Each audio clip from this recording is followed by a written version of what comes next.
Thank you so much. It's really an honor to be here. Can you hear me okay?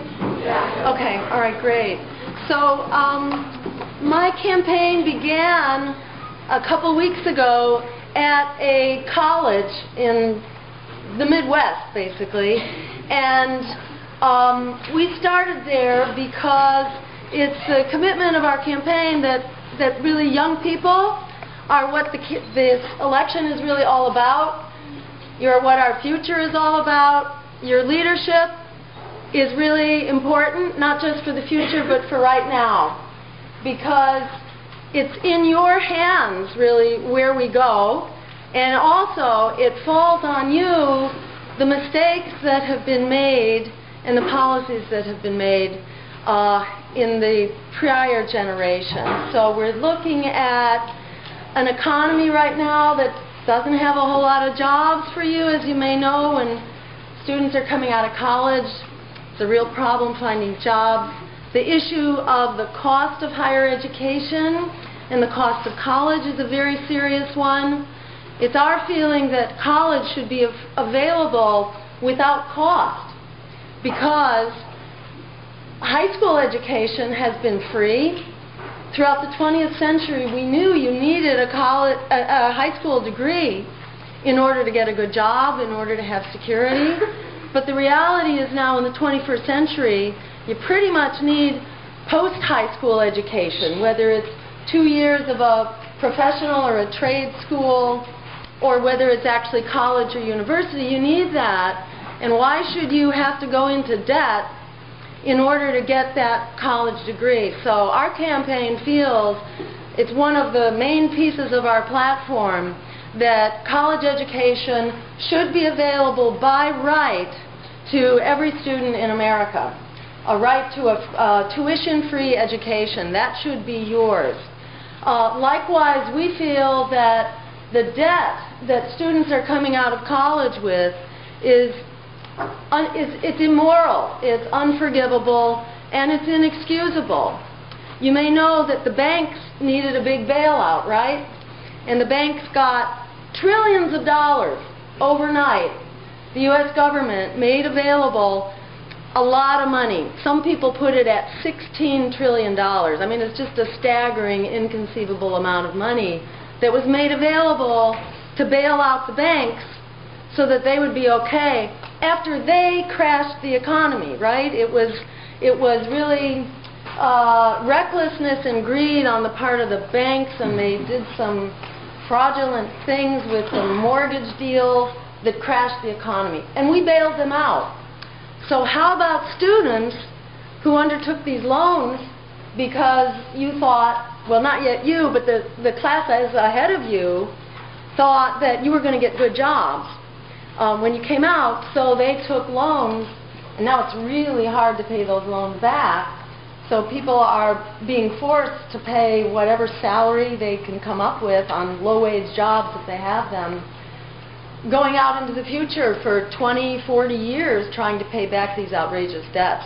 So our campaign is saying we need to bail out the students, not the banks, and make sure that no students are going into the future having thousands of dollars worth of debt to pay when you didn't cause the problem, and in fact you are the solution, because it is students who, and young people who rethink the economy.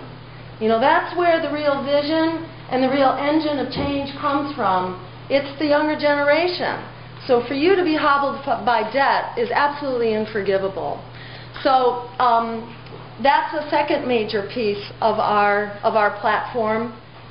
With the Green Party, we have a real break with some things that aren't working.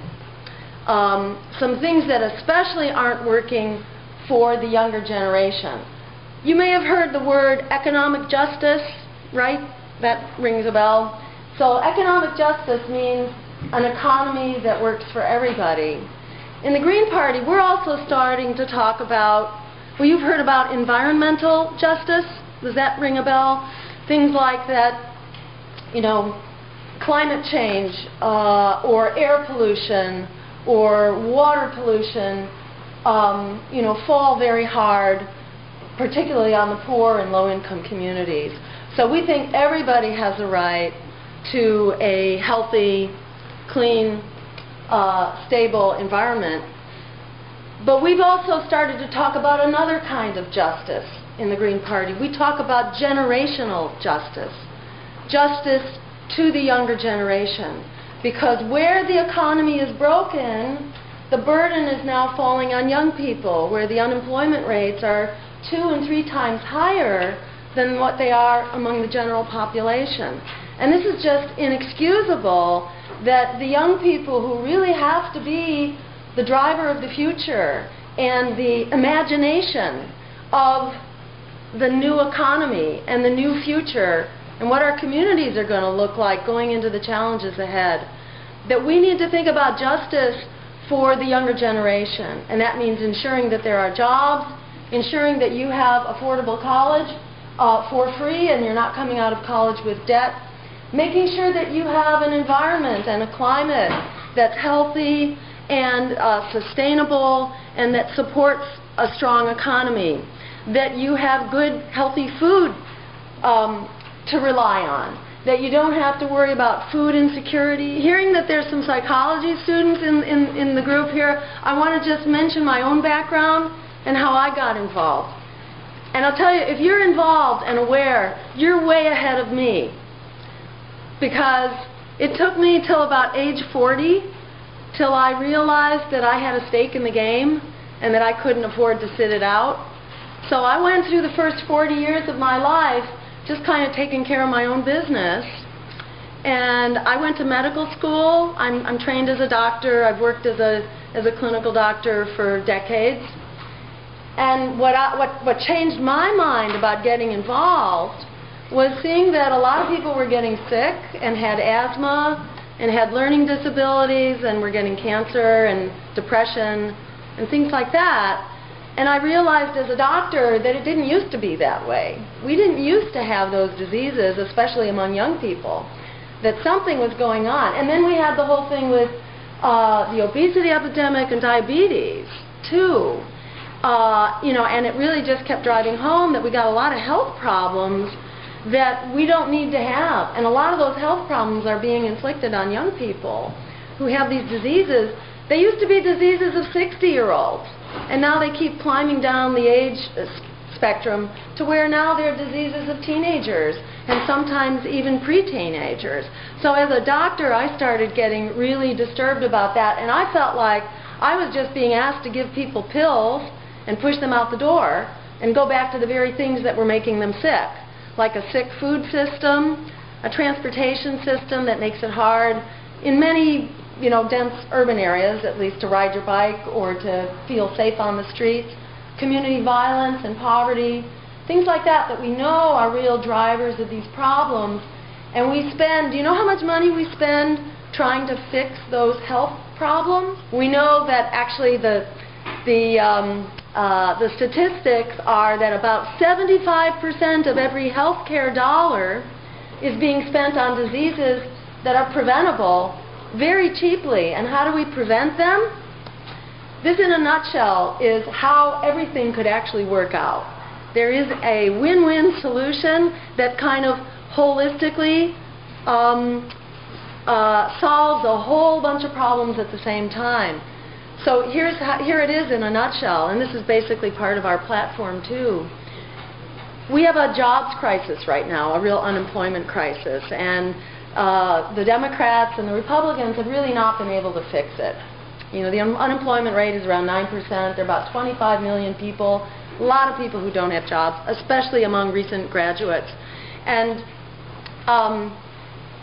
it turns out, you all know about the Great Depression, right? In the 1930s, after the stock market crashed, it was a time kind of similar to what we're going through now in terms of money being in the hands of very few people, and most people really not having money or the resources to live. We're sort of like that now, and then you had the stock market crash and all that, and the economy crashed. But they created jobs in the thing called the New Deal. Does that ring a bell? So the New Deal created a lot of jobs. We could do that now and make it a Green New Deal, so that the jobs we create are green jobs in local, sustainable, organic agriculture, building public transportation, creating green manufacturing and clean renewable energy. And the cool thing about energy is that once you have clean renewable energy, you don't need war anymore. Because war is mostly about securing oil and other energy resources.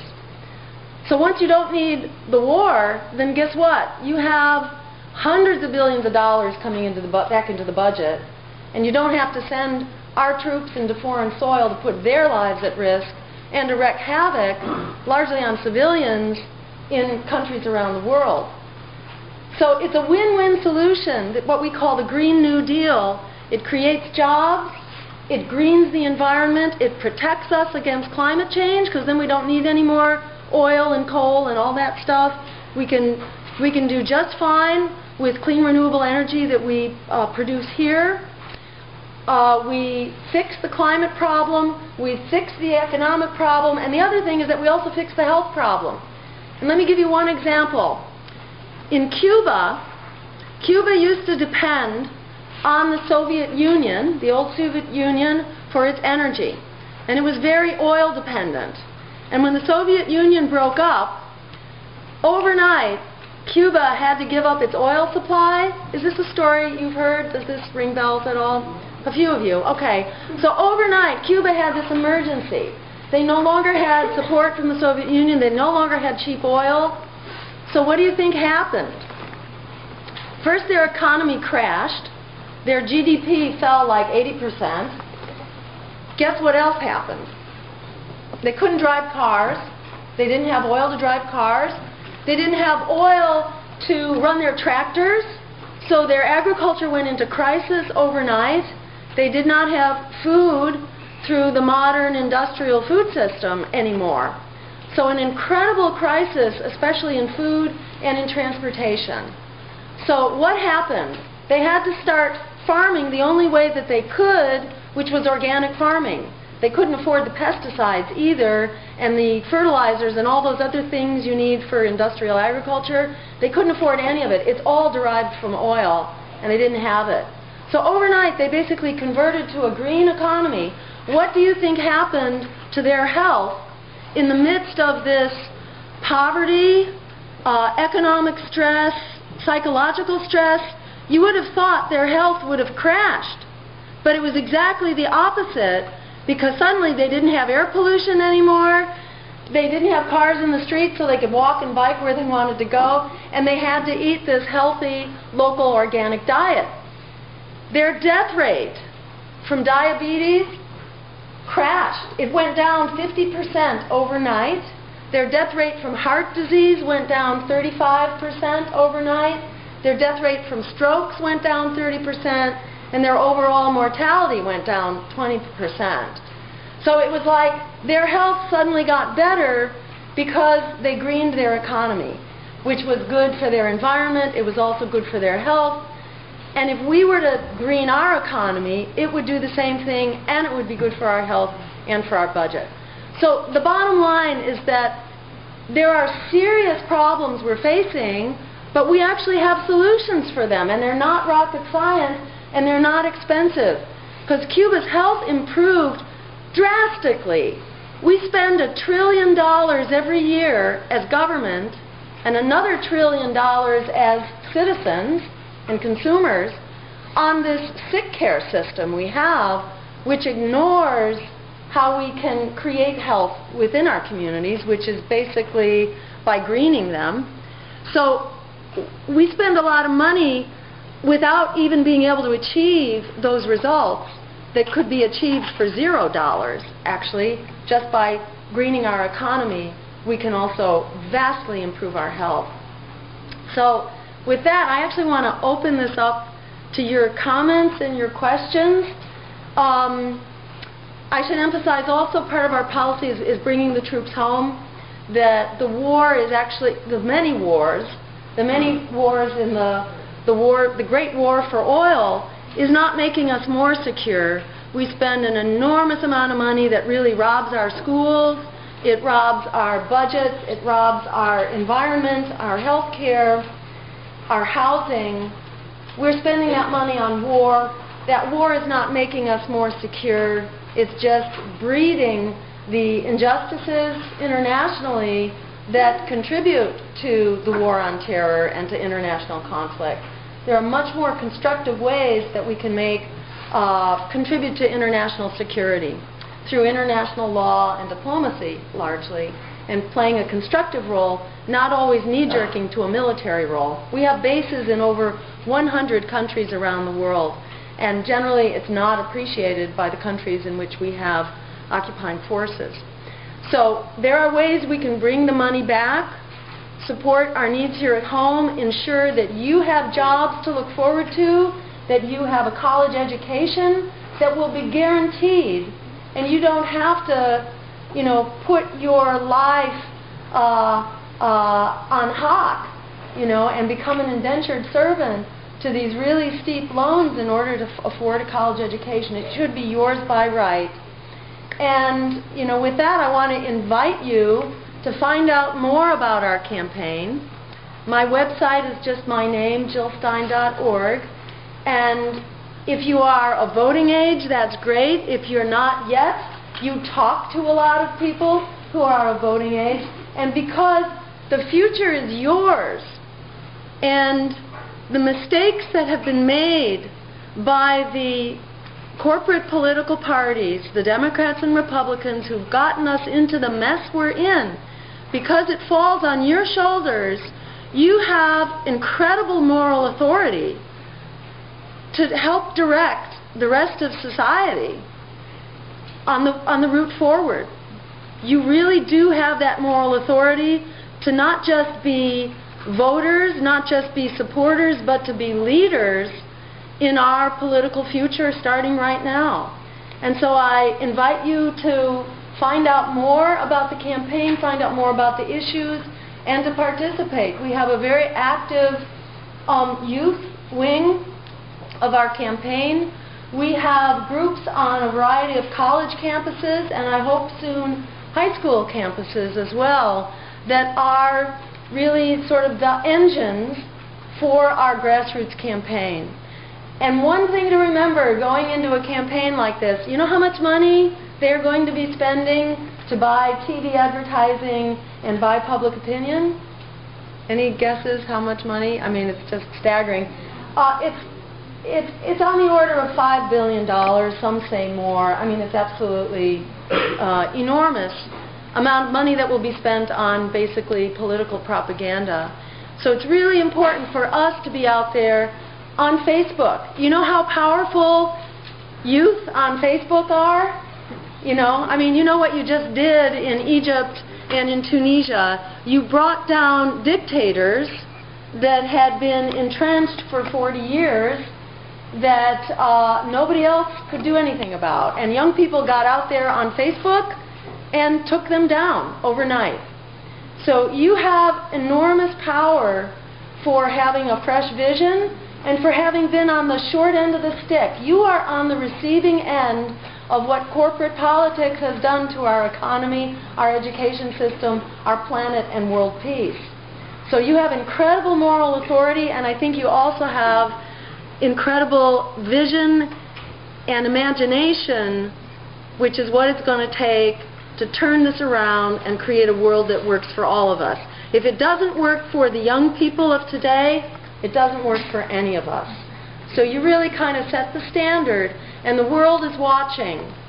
When the youth of America becomes involved, it will send shockwaves around the world, and you will have enormous power to move the future in the direction that you want. So with that, I want to just thank you for being here, and give yourselves a round of applause.